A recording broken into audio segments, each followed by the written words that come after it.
Em relação à dengue, eu nunca tive, mas eu tenho muito medo de ter. Eu ainda não tô vacinada, mas alguns parentes meus do interior, eles tiveram dengue, foram sintomas muito ruins. A minha prima, ela ficou internada, e eu fiquei muito preocupada com isso.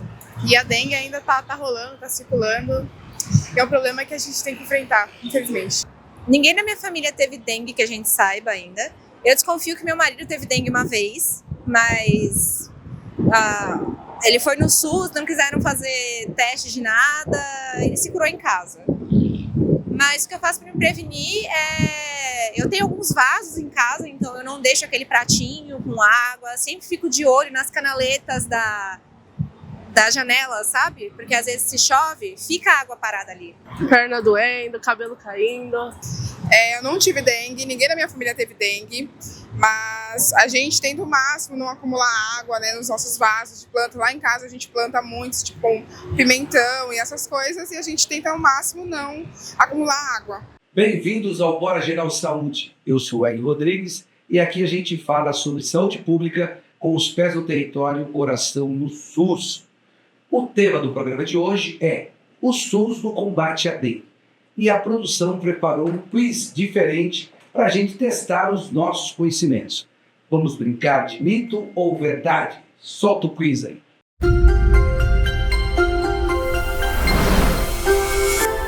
Se está frio, não tem risco de dengue? E aí, mito ou verdade? Podem conversar em casa para não errar. Daqui a pouco a gente vai descobrir a resposta certa.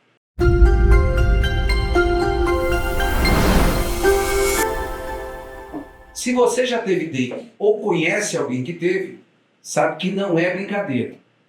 Mas você já parou para pensar em quem está na linha de frente, batendo de porta em porta, cuidando da nossa saúde todos os dias?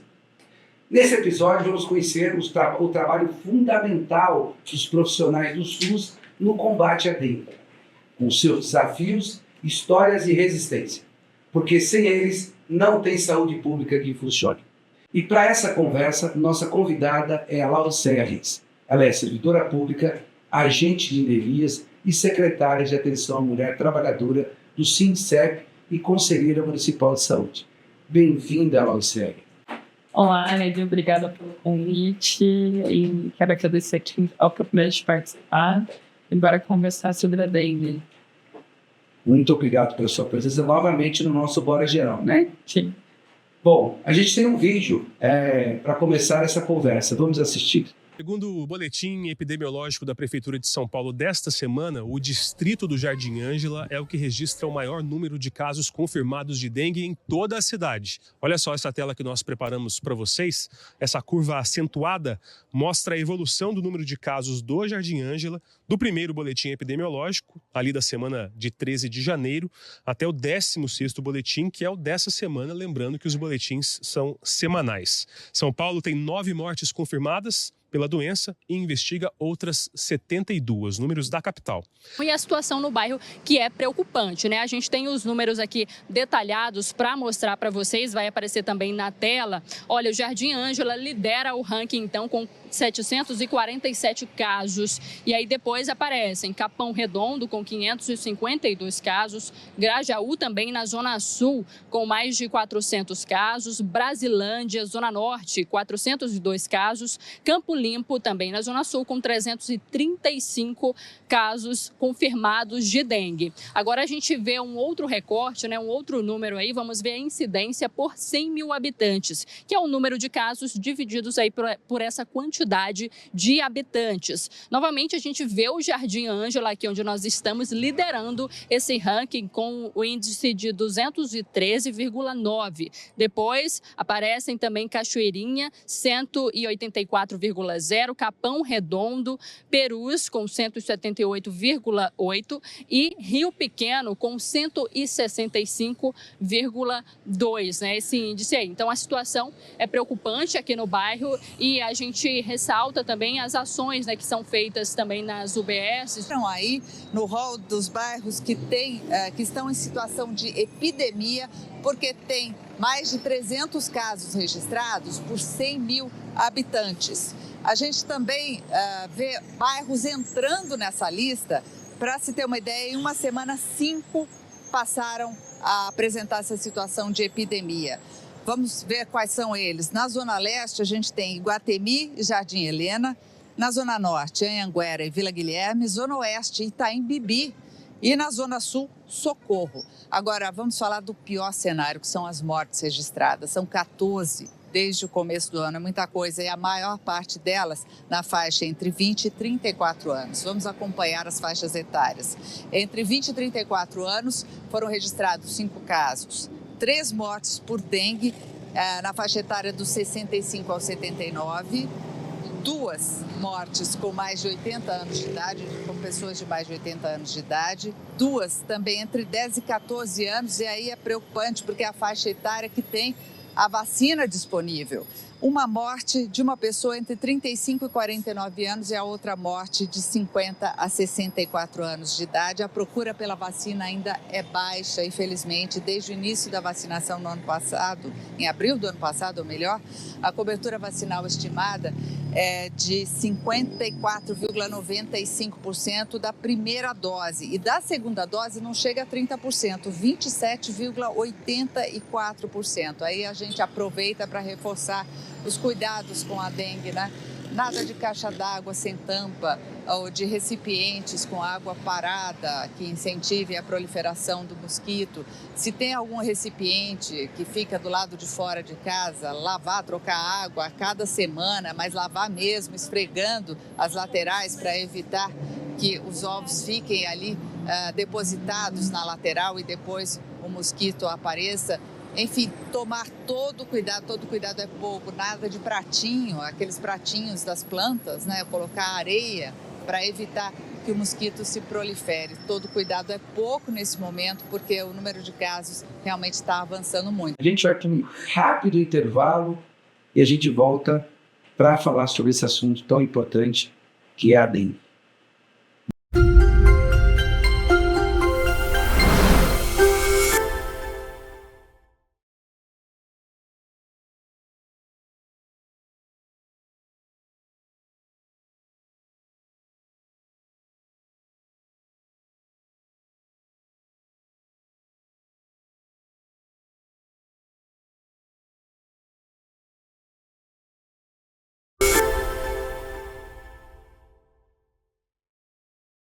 Laodiceia, vou fazer aqui uma primeira pergunta do nosso bate-papo.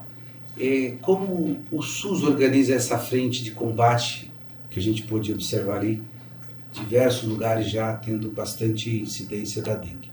Quem que está envolvido nesse processo?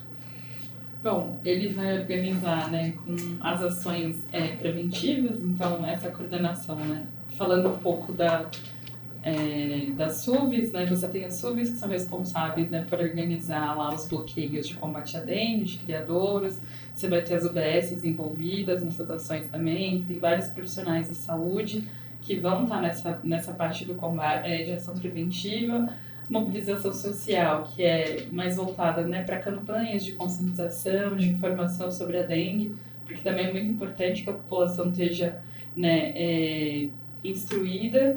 E a gestão integrada, que esse trabalho é organizado pelas prefeituras, né, e secretarias da saúde dos municípios, com o apoio das secretarias estaduais e do Ministério da Saúde.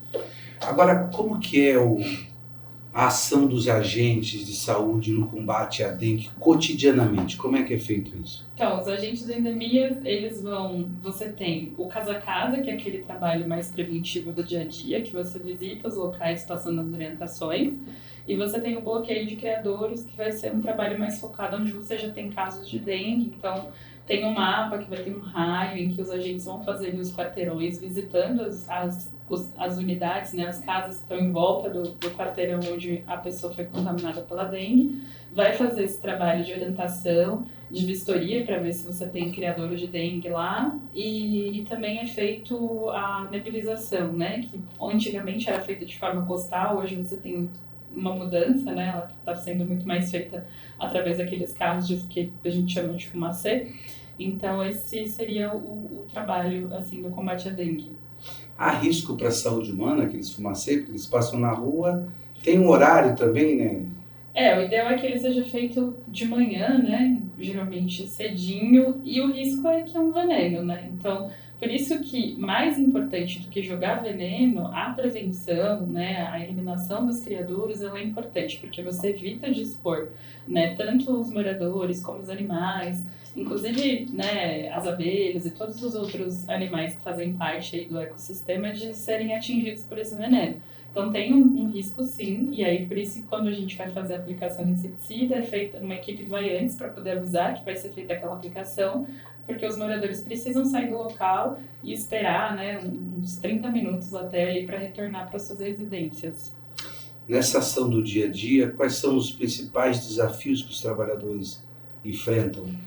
Como você falou do foco de criador, como é que ele vai eliminando esses focos? Eles podem entrar na casa das pessoas? Como é que isso... Então, acho que um dos primeiros desafios é conseguir entrar na casa das pessoas, né? A gente sabe que, no geral, a gente vai para a casa da pessoa e, às vezes, tem uma insegurança, né? De deixar, mesmo quando a gente está identificado com o nosso crachá, às vezes as pessoas têm um pouco de resistência de deixar ou a gente entrar no local. Mas acho que esse é um dos primeiros desafios. A outra questão é que, às vezes, os criadores estão em locais de difícil acesso, então a gente precisa subir em laje para poder olhar a caixa d'água, né? Muitas vezes você chega em locais que a caixa d'água está com a tampa grudada lá, mas está quebrada, então precisa, né, conseguir falar com o dono da casa para poder fazer essa manutenção. No caso, a gente precisa jogar larvicida, né? Coletar as larvas, jogar larvicida.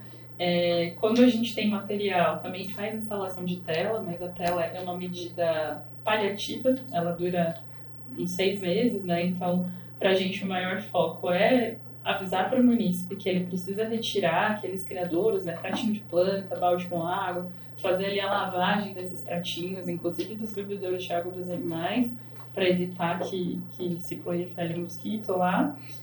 Então, esse seria a nossa ação, assim, para eliminar os criadouros, né? Então é bem difícil, né? Você bater, abordar, tá lá com o coletinho, não é isso? Sim, inclusive porque muitas vezes a gente acaba indo várias vezes nos mesmos lugares, então as pessoas meio que já estão um pouco cansadas de ouvir a gente falando, né? Lembrando que não é só esse trabalho que os agentes realizam, mas em relação ao combate à dengue é isso, a gente precisa estar local, se possível ajudar ali o munícipe a eliminar, mas o nosso maior papel é dar orientação, né, para que os munícipes retirem ali os possíveis criadores de dengue. Agora uma pergunta que não quer calar. Há agente suficiente para fazer esse trabalho? Não, a gente considera que o número é muito aquém do que o município de São Paulo precisava, né? Nós temos quase 2,5 milhões de habitantes e são 1.900 agentes para dar conta do município inteiro. Então, nós temos um cálculo aqui por baixo, a gente precisa de mais ou menos uns 5 mil agentes para darem conta desse trabalho. Por isso que a gente está na luta aí, brigando por concurso público para os agentes de endemias, não só para os agentes, mas também para biólogos e veterinários, que são carreiras que estão defasadas, né, no município de São Paulo, para fazer especificamente esse trabalho e outros relacionados à contaminação por vetores, e o concurso não acontece desde 2008. Então a gente tem falta de profissionais. E hoje nós temos quantos? Quantos agentes? Quantos agentes? 1954, pelo nosso último levantamento. Mas aí a gente tem que considerar que alguns estão de licença médica, outros estão próximos à aposentadoria, esse número deve cair um pouquinho. Tá certo. Bom, são muito pouco, né? Aí só uma pergunta, quem é que paga esses agentes? Quem é que... A gente tem... Vocês são da prefeitura, certo? Nós somos servidores da prefeitura e aí o custeio do nosso salário, a maior parte dele é feito pelo Fundo Nacional de Saúde. Então, o governo federal custeia 2 salários mínimos do nosso salário e aí a prefeitura de São Paulo arca com o restante, né? Como nós somos servidores aqui no município, a gente tem um plano de carreira, então o nosso salário é um pouquinho maior do que os 2 salários mínimos. Então, essa parte quem custeia é a prefeitura, mas o maior custo mesmo do nosso salário é pago pelo governo federal. Bom, vamos ver agora o resultado do nosso quiz. Se está frio, não tem risco de dengue? Mito ou verdade?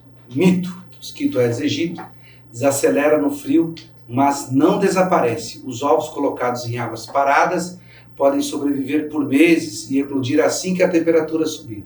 Por isso, a prevenção no inverno é essencial para evitar surtos no verão. É isso mesmo? Sim, no inverno o mosquito ele vai ter uma atividade mais baixa, né? Ele pode até hibernar, mas ele continua vivo ali, escondidinho nas casas. E os ovos do mosquito, eles podem durar mais de um ano, mais ou menos 450 dias. Então, ele fica lá, sem água, paradinho, esperando água para eclodir. Então, esse momento do inverno é muito importante que as pessoas não relaxem, né? Assim, não sosseguem no cuidado. Pelo contrário, elas precisam continuar mantendo os cuidados, evitando de acumular água, né? Porque em algum momento aquele ovinho vai eclodir e o mosquito vai aparecer aí de novo. Nós estamos falando de um servidor muito importante para o cotidiano da nossa cidade. E aí eu queria saber, você como dirigente sindical, que sempre está defendendo os servidores, por que é tão importante valorizar as condições dignas de trabalho desses profissionais? Para começar, o trabalhador precisa ter saúde para fazer o seu trabalho, né? E um trabalhador que tem condições de trabalho, que é valorizado, ele vai ter muito mais motivação para fazer o trabalho, ele vai adoecer menos, né? E aí, falando aqui do serviço público, a gente precisa de mais gente para fazer esse trabalho, porque os trabalhadores ficam sobrecarregados fazendo serviço por 2, 3, 4 pessoas. Então, valorizar esses trabalhadores, também abrir concurso público para que não sobrecarregue esses trabalhadores, eles não fiquem adoecidos. Então, a gente entende que um salário digno, né, condições de trabalho, acompanhamento da saúde desses trabalhadores, que é muito importante e o município de São Paulo não faz, também é uma valorização que a gente busca, porque trabalhadores adoecidos não vão dar conta de cuidar da população. Acho que é isso. Bom, vocês estão cotidianamente em campo, se deparando com diversas situações. O que você pode falar de histórias que já aconteceram, situações que marcaram vocês nessa luta contra a dengue? São muitas histórias, assim, né? Acho que a gente tem desde coisas engraçadas que acontecem, né? Quando você vai tirar o munícipe para poder fazer a aplicação do fumacê, e aí sai aquele monte de bicho correndo na hora, que às vezes você não consegue tirar. Mas acho que também, às vezes, quando você é bem recebido pela população e ela entende que aquele seu trabalho é importante, te recebe bem, né, e agradece ali. Obviamente, a gente não está ali para fazer favor, é o nosso trabalho, é o nosso dever de fazer, mas é importante quando a gente tem um reconhecimento, assim, da população. E acho que um fator que não tem muito a ver com o combate à dengue, mas algo que me marcou muito, foi justamente a luta dos agentes, né, de se tornarem, terem essa nomenclatura aqui no município de São Paulo, de agente de endemias, e serem trazidos para a Secretaria de Saúde. Não era assim antes? Não, nós não éramos considerados trabalhadores da saúde, né, e aí, além da regulamentação da carreira, no município de São Paulo a gente não pertencia à Secretaria de Saúde. A gente trabalhava com saúde, mas estava jogado lá num balaio na Secretaria de Gestão. Então, para a gente foi importante, porque a gente conseguiu criar um cargo de nível básico na saúde no município de São Paulo. E para a gente isso foi muito importante. Bom, a gente está chegando ao final do programa. Eu queria que você fizesse as considerações finais, que você usasse a nossa TVT, Televisão dos Trabalhadores, e também o Bora Geral, para poder dar um salve para a galera, para poder dar uma bronca no prefeito, e aí assim vai. Com você, Laute. Eu quero agradecer a oportunidade, mais uma vez, poder trazer esse tema aqui, né, e de dar voz para esses trabalhadores que muitas vezes são invisibilizados, né, no seu trabalho cotidiano, dizer que é muito importante que as pessoas não deixem de se cuidar, né, de receber os agentes nas suas casas, porque esse trabalho é importante para a proteção, né, dos próprios moradores. Quer dizer que o prefeito precisa abrir o concurso que eles estão enrolando e que não acontece desde 2008. A gente já tem feito discussões da importância do concurso para esses trabalhadores, porque a gente precisa de mais gente para cuidar da população. Não dá para achar que 1.900 agentes dão conta de 2,5 milhões de trabalhadores, né?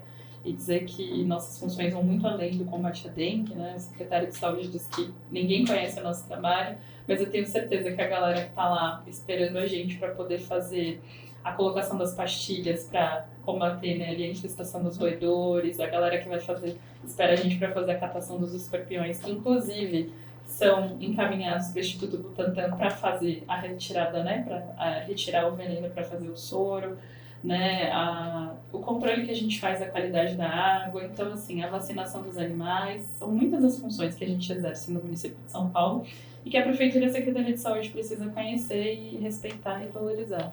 Obrigado, Laodiceia, pela participação.